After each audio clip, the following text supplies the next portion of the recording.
दोस्तों टॉस का वक्त हो चुका है भारत बनाम बांग्लादेश के दूसरे ओडीआई मुकाबले का। दोनों ही कप्तान मैदान पर आ चुके हैं टॉस के लिए। बताते हैं आपको पिच रिपोर्ट और मैदान की पूरी जानकारी।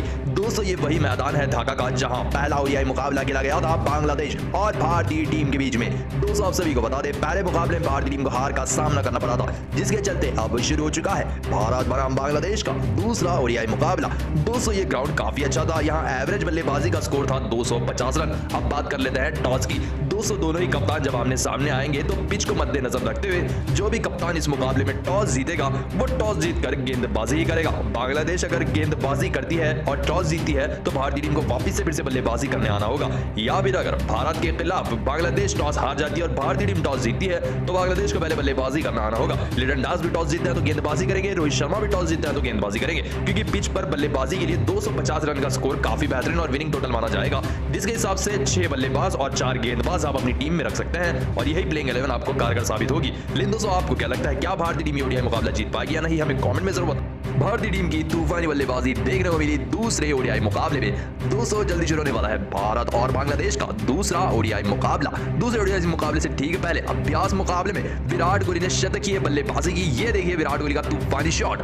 दोस्तों अगर आप भी हैं विराट कोहली के फैन तो इस वीडियो को दिल से लाइक एक बार विराट कोहली के लिए जरूर कीजिए। दोस्तों भारत और बांग्लादेश के बीच में मीरपुर के मैदान पर दूसरा ओडीआई मुकाबला खेला जाने वाला है, जिसमें रोहित शर्मा भारतीय टीम की कप्तानी करने वाला है। लिटन दास भी बांग्लादेश के कप्तान है, जिसके लिए भारतीय टीम तूफानी तरीके से नेट सेशन में टीम ए और टीम बी के बदले बल्लेबाजी और गेंदबाजी कर रही है, जहां उमरान मलिक भी गेंदबाजी कर रहे हैं और भारतीय टीम के राहुल त्रिपाठी बल्लेबाजी भी कर रहे हैं। टोटल 2 टीमें बनी हैं, जिसमें 2 टीमों के खिलाड़ी आमने सामने होंगे, जिसमें रोहित शर्मा भी बल्लेबाजी करते हुए नजर आए। दोस्तों आप सभी को बता दें भारतीय टीम जमकर प्रैक्टिस कर रही है दूसरे ओडीआई मुकाबले के लिए, क्योंकि कुछ ही घंटों में दूसरा ओडीआई मुकाबला दोपहर 11:30 बजे से शुरू होगा, जिसमें भारतीय टीम तूफानी प्रदर्शन करती हुई नजर आएगी। ईशान किशन को इस सीरीज में मौका मिलेगा या नहीं मिलेगा ये प्लेइंग 11 में ही देखना होगा, लेकिन उससे पहले वाशिंगटन सुंदर मैदान पर तूफानी बल्लेबाजी करते हुए नजर आए। शार्दुल ठाकुर भी गेंदबाजी और बल्लेबाजी दोनों की प्रैक्टिस कर रहे हैं। दोस्तों आपको क्या लगता है, क्या विराट कोहली इस बार शतक लगा पाएंगे या नहीं, इसका जवाब हमें कमेंट में एक बार।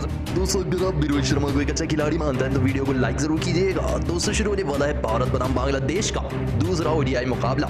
दोस्तों दूसरा ओडीआई मुकाबले में भी मीरपुर के मैदान पर भारतीय टीम खेलने वाली है, जो कि ढाका में है। दोस्तों ये वही स्टेडियम है जहां पहला ओडीआई मुकाबला खेला गया था और दूसरा ओडीआई मुकाबला भी 7 दिसंबर को मीरपुर के वही मैदान पर खेला जाएगा। दोस्तों पिछले मुकाबले की अगर हम बात करें तो पहले वनडे मुकाबले में भारतीय टीम को 1 विकेट से हार का सामना करना पड़ा था बांग्लादेश के खिलाफ, और ये सीरीज 1-0 से बांग्लादेश लीड कर रही है।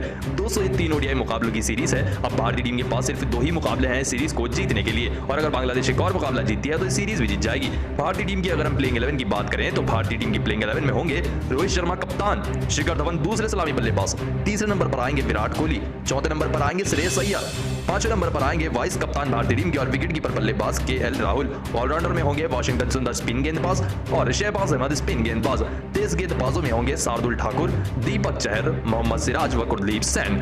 दोस्तों ये 11 खिलाड़ी हो सकते हैं भारतीय टीम की प्लेइंग 11 में दूसरे ओडीआई मुकाबले में। दोस्तों इसी के साथ भारतीय टीम में ज्यादा बड़े बदलाव होने की ज्यादा संभावना नहीं है, क्योंकि पिछले मुकाबले में भारतीय टीम की बल्लेबाजी खराब थी, ना कि गेंदबाजी। लेकिन भारतीय टीम की बल्लेबाजी यही रहेगी, मिडिल ऑर्डर में विराट कोहली, श्रेयस अय्यर और केएल राहुल ही रहेंगे और गेंदबाजी भी यही रहेगी। लेकिन दोस्तों आपको क्या लगता है, इस मुकाबले में केएल राहुल क्या शतक लगा पाएंगे या नहीं, हमें कमेंट में जरूर बताएं। दोस्तों अगर आप भी रोहित शर्मा को एक अच्छा कप्तान मानते हैं तो वीडियो को लाइक जरूर कीजिएगा।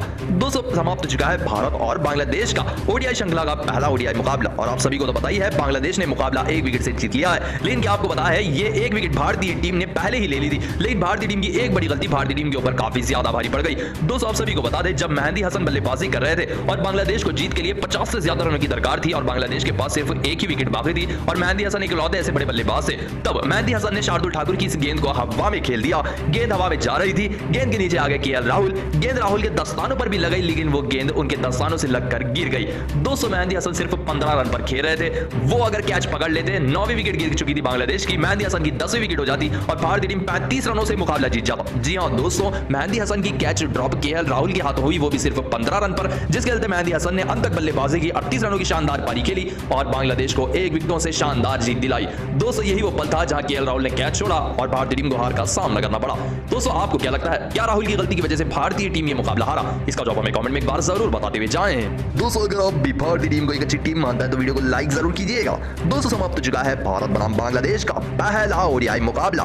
दोस्तों समरी अगर हम बात करें तो उस मुकाबले में पहले बल्लेबाजी करते भारतीय टीम ने 186 रन लगा दिए थे, जहां भारतीय टीम की तरफ से केएल राहुल ने 73 रनों की पारी खेली थी 70 गेंदों में और भारतीय टीम 186 रन पर ही ऑल आउट हो चुकी थी।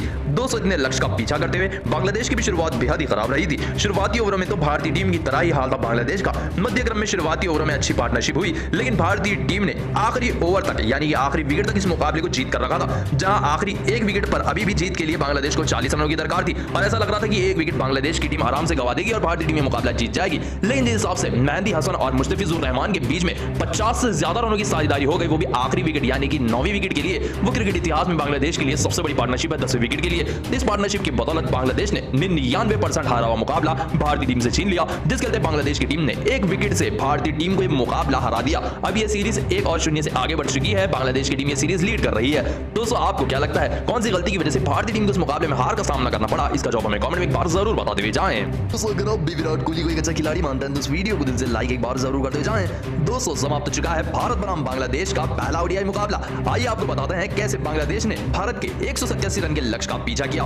दोस्तों, पहले बल्लेबाजी करने उतरी थी इस मुकाबले में भारतीय टीम, जो 186 रन पर ऑल आउट हो गई थी। इतने टारगेट का पीछा करते पहले ही ओवर में शांतनु की इस गेंद पर एज लेकर सीधा रोहित शर्मा ने शानदार कैच लपक ली, जिसके चलते बांग्लादेश को पहले ही ओवर में पहली गेंद पर पहली विकेट का सामना करना पड़ा। 0 रन बनाकर नजमुल हुसैन आउट हुए। 200 के बाद बल्लेबाजी करने आए अनामुल। 200 अनामुल के साथ बल्लेबाजी कर रहे थे कप्तान लेटन दास, लेकिन इस मुकाबले में अमानुल ज्यादा देर मैदान पर टिक नहीं पाए। 200 सिराज की इस गेंद पर सामने खड़े वाशिंगटन सुंदर को कैच दे बैठे। मात्र 14 रन बनाकर 29 गेंदों का सामना करते 30 नंबर के बल्लेबाज बांग्लादेश के आउट हुए। 200 के बाद बल्लेबाजी करने आए लेटन दास। 200 कप्तान होने के नाते इन्होंने 41 रनों की अच्छी पारी खेली, लेकिन उसके ठीक बाद वाशिंगटन सुंदर की इस गेंद पर एज देकर राहुल को कैच दे बैठे। 200 के बाद बल्लेबाजी करने आए शाकिब अल हसन। 200 शाकिब अल हसन अच्छे बल्लेबाज से शाकिब अल हसन के साथ साथ बल्लेबाजी अच्छी हो रही थी, लेकिन जैसे ही लिटन दास 41 रन बनाकर 63 गेंदों का सामना करते आउट हुए, तब असली बल्लेबाजी की शाकिब अल हसन ने। 200 शाकिब अल हसन का साथ देने आए मुशफिकुर रहीम। दोनों के बीच में एक छोटी साझेदारी चली रही थी। ऐसा लग रहा था कि दोनों ही बल्लेबाज इस मुकाबले को बांग्लादेश में आसानी से जीत दिलाएंगे, लेकिन इस मुकाबले में रोमांच अभी बाकी था, क्योंकि दोनों ही बल्लेबाजों का आउट होना भी बाकी था। 200 सुंदर की इस गेंद पर शाकिब ने सामने शॉट खेला और हमारे किंग कोहली ने शानदार डाइव मारकर बेहतरीन कैच लपक ली। भारतीय टीम को बड़ी विकेट मिली। शाकिब अल हसन 29 रन बनाकर 30 गेंदों का सामना करते आउट हुए। 200 के बाद बल्लेबाजी करने आए महमदुल्लाह। 200 इनका साथ दे रहे थे मुशफिकुर रहीम। ये भी दोनों बड़े बल्लेबाज थे। इनकी भी छोटी सी पार्टनरशिप बनप रही थी इन दोनों के बीच में, तभी हो गई इन दोनों के बीच में बड़ी गड़बड़। जैसे शार्दुल ठाकुर आए तो महमदुल्लाह इस तरह से एलबीडब्ल्यू आउट हुए, विकेटों के बीचों बीच पाए गए। रिव्यू भी इन्हें बचा नहीं पाया। शार्दुल ठाकुर की एक करारी गेंद थी, जिस चलते इन दोनों की पार्टनरशिप टूटी। महमदुल्लाह 14 रन बनाकर 35 गेंदों का सामना करते आउट हुए। ये ओवर खत्म हुआ। अगले ही ओवर की पहली गेंद जैसे ही सिराज ने मुशफिकुर रहीम को फेंकी तो रहीम भी इस तरह से हो गए क्लीन बोल्ड। 2 गेंदों पर भारतीय टीम को 2 बड़ी विकेटें मिली। मुशफिकुर रहीम 18 रन बनाकर 45 गेंदों का सामना करते खराब बल्लेबाजी कर आउट हुए। 206 बड़े विकेट चले गए थे। बांग्लादेश परेशानी में आ चुकी थी। 200 आप सभी को बता दें, इसके बाद विकेटों का पतन पूरी तरह से बरकरार रहा। 200 कुलदीप सैन की इस गेंद पर सामने कैच दे बैठे आसिफ हुसैन और 6 रन बनाकर ये आउट हुए।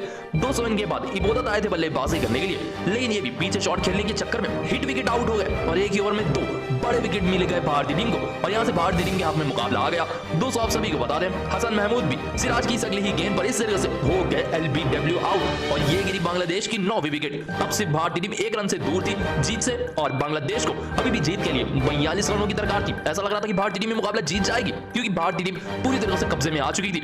लेकिन उसके बाद बांग्लादेश के ऑलराउंडर बल्लेबाज आए मेहंदी हसन और इन्होंने वो करिश्मा किया जो बांग्लादेश का बड़ा सा बड़ा बल्लेबाज भी नहीं कर पाया।